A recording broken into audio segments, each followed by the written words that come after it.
In today's video, I'm going to show you how to view invoices on Shopify so you can keep track of your subscription charges and billing history. Start by logging into your Shopify admin dashboard. Once you're signed in, click on Settings in the bottom left corner of the screen. Inside Settings, select Billing. This section contains all of your Shopify billing information, including subscription fees, app charges, and transaction-related costs. Next, scroll down to the Past Bills section. Here you'll find a list of your previous invoices and billing statements. Click on any invoice you'd like to view.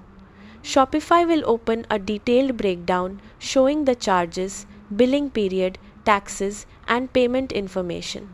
You can also download or print the invoice if you need it for accounting or record-keeping purposes.